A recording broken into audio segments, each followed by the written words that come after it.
22:32, seguimos en Después Vemos y se viene Objetos con Historia, que Jorge Temponi nos promete ir 4 millones de años hacia atrás. ¿Es posible eso? Es posible, de hecho se trata del objeto con historia más antiguo de todo este ciclo, tanto así que es más bien un objeto con prehistoria. Se trata del cráneo de un roedor gigante que habitaba estas tierras hace 4 millones de años y que apareció, el cráneo, el medio cráneo, apareció, bueno, en realidad es el cráneo, apareció en Quillú. Nos fuimos a verlo al Museo Nacional de Historia Quillú, Natural. en San José, ¿verdad? Departamento de San José. En la Ciudad Vieja está el museo. Ahí fuimos a verlo. Está en un edificio alquilado el museo y tiene alrededor de, agárrate, 400.000 piezas en 4 pisos. Muchas de ellas a disposición para cuando van las visitas, ahora les contamos bien cómo es la mecánica, y otras embaladas, sobre todo la parte de piedras, embaladas en cajas. Una verdadera lástima que no esté abierta al público. Claro, están teniendo un problema. Dice que antes estaban peor en materia de edificios. Es ese mismo museo que antes estaba en un ala del Teatro Solís, después pasó a un edificio que se llovía por todos lados, que era un desastre, y ahora están en este, en el que por lo menos las cosas se conservan bien, pero no puede estar abierto a todo público, digamos. No lo pueden visitar grupos más de 20 personas. Las visitas se combinan previamente. En un rato ya les digo cómo. Andrés Rinderknecht, quien nos recibió, es el responsable de paleontología del museo. Coordina la investigación y la divulgación de todo lo que tiene que ver con fósiles. Nos introduce en esta primera parte de la charla en el Uruguay prehistórico y su fauna. Maravillosa fauna.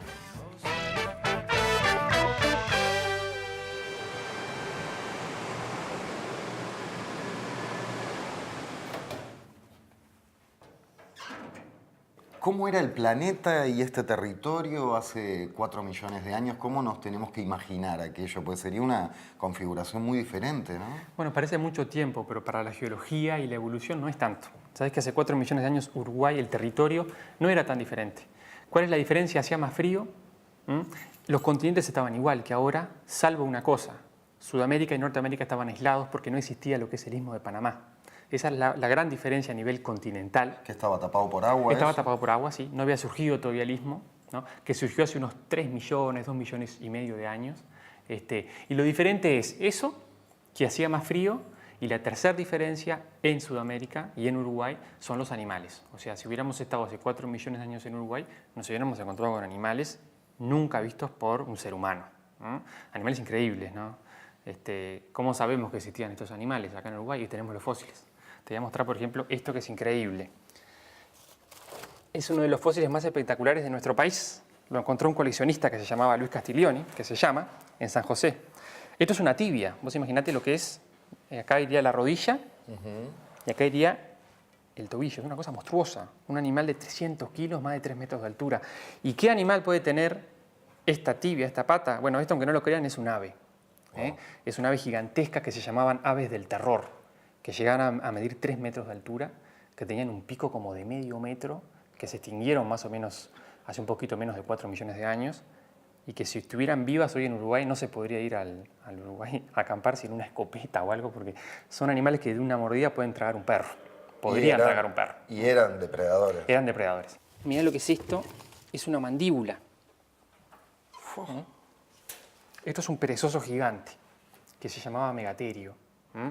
Que esta especie es un poco más moderna, pero había megaterios también hace 4 millones de años en Uruguay. Un animal que llegaba a pesar, estando vivo, 4 o 5 mil kilos. Era una especie como de animal que caminaba en 2 patas, que llegaba a tener el tamaño de un elefante. Estos animales, así, estaban en Uruguay. Se han encontrado fósiles a lo largo de todo el territorio nacional. ¿Este también morfaba carne o herbívoro? Era herbívoro, era herbívoro. Mejor. Por suerte para los primeros indígenas, porque sabés que el ser humano llegó hace unos 20.000 años, 18.000 años a Sudamérica y no se encontró con estas aves gigantescas porque vivieron hace 4 millones de años, pero los perezosos lograron sobrevivir hasta hace unos pocos miles de años y coexistieron con el ser humano. Acá en Uruguay, ¿no? Acá en Uruguay hace unos pocos miles de años, conviviendo con nuestros indígenas, había elefantes, había caballos. El famoso tigre de dientes de sable de la era del hielo estaba también acá. Acá en Uruguay se han encontrado cráneos completos con los colmillos, ¿no? Es una fauna increíble. Ahora yo me pregunto, ¿por qué se habrán achicado los bichos, no? Esa es una buena pregunta. Porque un ave de ese tamaño, hoy por hoy, no sé, capaz que peco de ignorante, pero creo que no hay No, que no hay, tenga no. ese tamaño de tibia, lo No, que no. será el fémur, que Lo que será la caliente, pensé yo. Esa es la tibia. No, esos chistes Perdón. te pertenecen, te pertenecen. Gracias. Mi amor. Este es nuestro espacio científico. Es un chiste científico. Bueno.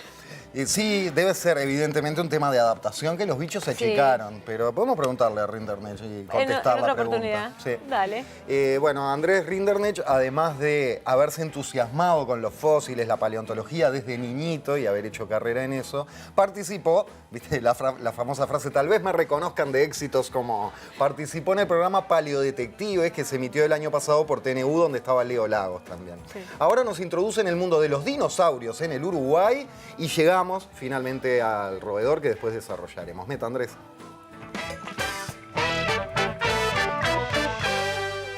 ¿Había dinosaurios acá también? ¿Qué te parece a vos, Jorge? ¿Habría o no había? Y viendo esos huevitos ahí me da la sensación que de gallina no son, ¿no? Bueno, sí, había dinosaurios. Sabemos que había dinosaurios porque se han encontrado huevos fósiles, se han encontrado huellas, se han encontrado huesos. Por ejemplo, estos huevos son de estos saurópodos, que son los dinosaurios de cuello largo, cola larga, ¿no? ¿Sabes que hay una Perdón cosa? la burrada, ¿no? Sí. Pero es lo más parecido a un coco que he visto. Sí, hay gente que dice, cuando le pregunto, dice, un coco o un nido, en realidad es un huevo, ¿no? Está hueco, ¿no? No se encontró el embrión adentro. ¿Cómo sabemos que era de estos que tenían cuello largo y cola larga? ¿Cómo? Porque en Argentina se han encontrado y algunos tienen adentro el embrión. Es el mismo huevo. ¿Cuánto tiene este bichito o este fósil? 70 millones de años. ¿Sabes que esta pregunta que me hiciste vos, yo se las hago a los niños, porque nosotros hacemos visitas guiadas y todos los niños conocen a los saurópodos, conocen a toda la fauna, todos me dicen que no hay dinosaurios. Le digo, ¿cómo no? Si acá tenemos, ¿no?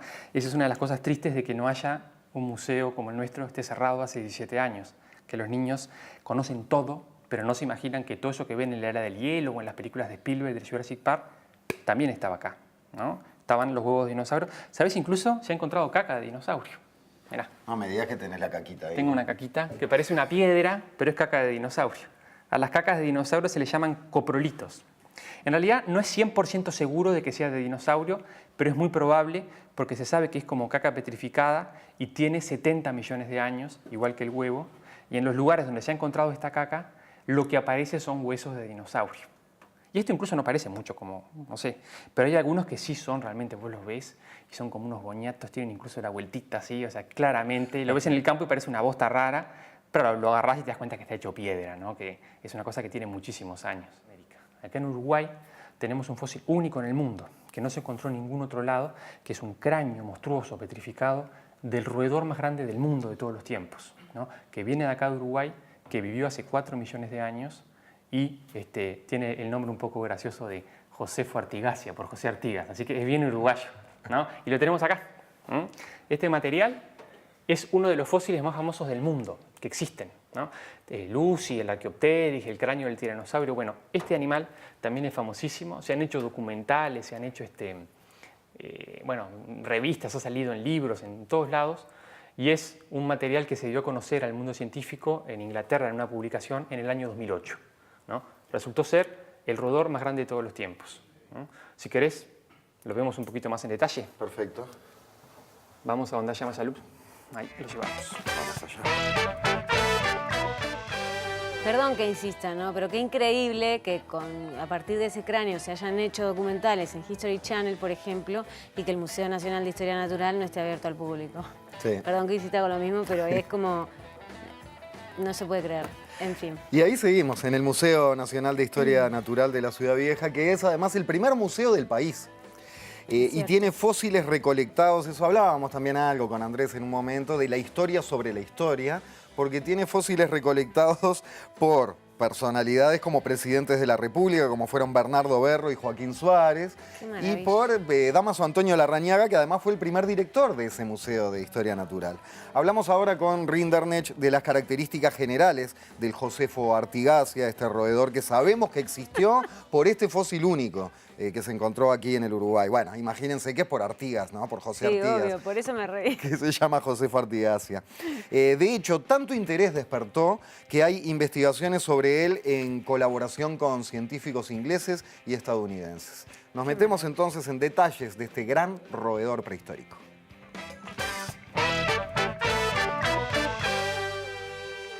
entiende bien, ¿no? Acá estaría el ojo del animal, acá estaría el hocico. Podemos compararlo con un cráneo de una nutria. Ahí va el ojo, el hocico y el hocico. Bueno, sí, la diferencia de tamaño Es enorme, sí. es enorme. ostensible, ¿no? ¿Cuánto pesa una nutria? 8 kilos más o menos. Este animal, que es repito, el roedor más grande de todos los tiempos, podría haber llegado a pesar 1000 kilos, 1 tonelada. Es como un carpincho, pero el tamaño de un toro enorme. Es una cosa realmente monstruosa. Claro, Entonces, es más tatarabuelo del carpincho que de la rata, ¿no? Como Claro, roedor claro. es carpinchosa la cosa. sí, está buena la aclaración porque cuando salió la noticia ahí en los medios en el 2008, gente de todo el mundo ni sabía lo que era un carpincho y salió en la noticia de que en Uruguay había una rata de 1000 kilos, no sé qué. En realidad hubiera sido más bien un carpincho de 1000 kilos. Claro.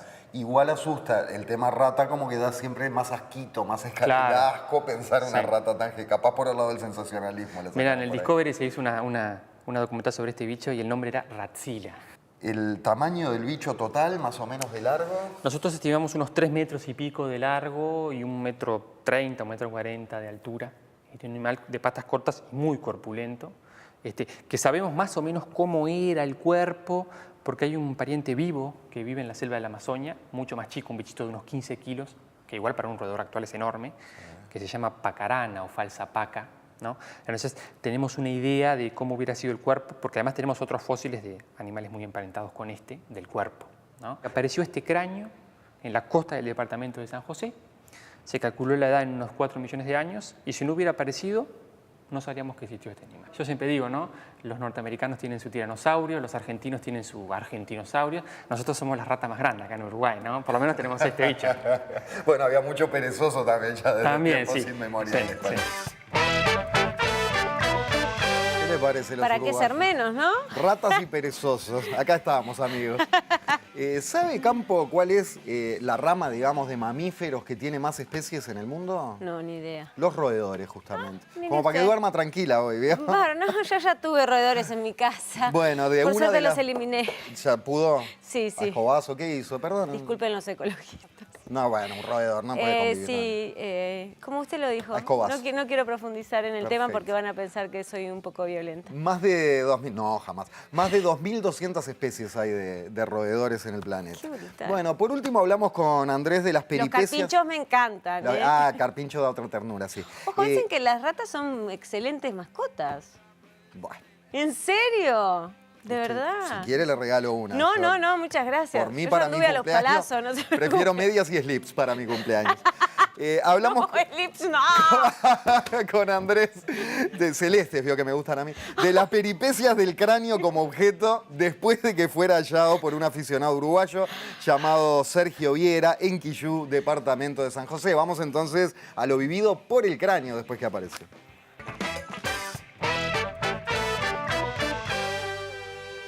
Un uruguayo que vive en Argentina que se llama Sergio Viera, que busca fósiles hace muchos años, tiene una especie como de casita ahí de veraneo en Quillú, que fue el lugar donde apareció, y fue a buscar el material. Y claro, ese día se encontró el fósil de su vida.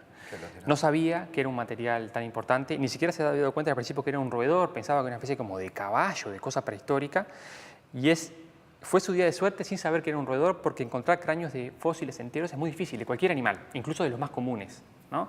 Y cuando lo empezó a limpiar, y se empezó a dar cuenta que en realidad no era ni un caballo, ni un perezoso, sino que parecía ser un roedor, no lo podía creer, ¿no? Entonces este material se lo llevó a Argentina, lo vieron en el Museo Argentino, el Museo Nacional de Argentina, quedaron como locos, ¿no? Después el paleontólogo que estaba trabajando acá, Álvaro Mones, llamó por teléfono y le dijo, no, devuélvanlo, que el material no es de Argentina, es de Uruguay, y vino para acá. Y bueno, fue una peripecia, este animal no solo ha estado en todo el mundo por el tema de la investigación y las documentales, sino que ha estado en lugares insólitos. Por ejemplo, estuvo en un hospital, ¿no? El hospital de clínicas. Nosotros hace unos años lo llevamos, el primer paciente de 4 millones de años que hubo en clínicas. ¿Y para qué lo llevamos? Para hacerle una tomografía. Entonces, ahora estamos estudiando cómo es el cráneo por adentro, cómo era el cerebro, por ejemplo, cómo es la cavidad de la nariz, gracias a lo que es la tomografía que se le hizo en el hospital de clínicas. Si se cae, ¿se rompe esto, por ejemplo? Sí, si se cae, se rompe como se te rompe una estructura grande y pesada, ¿no? Pero el único daño que este material sufre, por suerte los paleontólogos tenemos esa ventaja, nunca se te va a polillar, nunca va a agarrar humedad. Al roedor, Andrés, ¿quién lo comía y qué comía él? Estás haciendo preguntas cada vez más difíciles, ¿no? Sabemos que era herbívoro por el tipo de diente que tenía. Ahora, 4 millones de años saber exactamente lo que comía, sí se puede, aunque te parezca mentira. No me digas. Haciendo pruebas químicas con esmalte del diente, sacando una pequeña muestra, se puede saber qué tipo de planta comía, incluso se puede saber el clima que había, la temperatura, midiendo un compuesto que es el oxígeno, la cantidad de oxígeno y la cantidad de carbono, un tipo de carbono que se llama carbono 13, se puede saber más o menos qué comía. ¿En el diente? En el diente, ¿Cantidad de oxígeno también? Sí, cantidad de oxígeno porque incorpora oxígeno del ambiente, el animal. Entonces, unos paleontólogos que estamos trabajando en Estados Unidos, le sacamos unas muestras, lo llevamos a investigar y sabemos más o menos por los resultados que nos han dado que comía arbustos, el herbívoro comía arbustos, que hacía más frío cuando vivía. Nosotros sabemos que había determinado tipo de arbustos porque están en la marca química de los dientes de este animal. O sea que este animal es como una excusa, entre comillas, más allá de lo espectacular que es, que nos puede decir un montón de cosas, una cápsula del tiempo que nos puede decir un montón de cosas de cómo era la zona donde vivía en San José hace 4 millones de años. Sí, en cuanto a la predación está el bicho mismo adulto y las crías, ¿no? Sí. Como suele suceder hasta hoy en las distintas especies. Claro, y capaz que los dientes de adelante tan enormes eran para defender a las crías del ataque de un ave del terror, por ejemplo. Bueno, y esta sí que vamos más a lo específico, es más difícil todavía. Un día en la vida de este bichito, ¿cómo sería? ¿Qué nos imaginamos? ¿Andaba en la tierra solamente? ¿Se metía al agua? ¿Qué sabemos? Yo creo que es probable que que le gustara meterse en el agua, porque también el agua es un método de defensa, ¿no? Que usan muchos animales grandes acá, los tapires, por ejemplo, se meten en el agua. El carpincho mismo es un animal que vive mucho en el agua. Sí sabemos que vivía en la tierra, seguro. ¿No? Sabemos que vivía entre arbustos. ¿Sabes qué? Nosotros, gracias a la tomografía, tenemos el cerebro. Sabemos que tenía un cerebro muy reducido, muy chico, en relación a otros roedores, así que seguramente no hacía ni logaritmos ni nada, ¿no? O sea, se dedicaba a comer, ¿no? Y en alguna época del año a reproducirse, y no sé si hay algo más que eso. Qué interesante todo ese vínculo de intercambios internacionales para la investigación, Sí, ¿no? verdad. Cómo se asisten unos a otros, ¿no? Para lograr saber un poco más de lo que pasaba en este mundo. Y ahí tenés, a los yanquis les interesó Claro. los dientes, a los ingleses el cerebro, y así se va investigando. El Museo Nacional de Historia Natural está en 25 de mayo 582. Las visitas se combinan por teléfono o por correo electrónico, como decíamos, son programadas, y los contactos se encuentran en la página del museo www.mnhn de Museo Nacional de Historia Nacional.gov.uy. Muchísimas gracias, por supuesto, a Andrés Rinderknecht y a todos los investigadores y funcionarios que hacen que esto siga vivo, ¿no? Y ojalá en algún momento podamos ver el Museo Nacional de Historia Natural abierto nuevamente al público con todas esas maravillas y todo el conocimiento que capaz que nos estamos perdiendo por no pasar por ahí y decir, voy a visitar.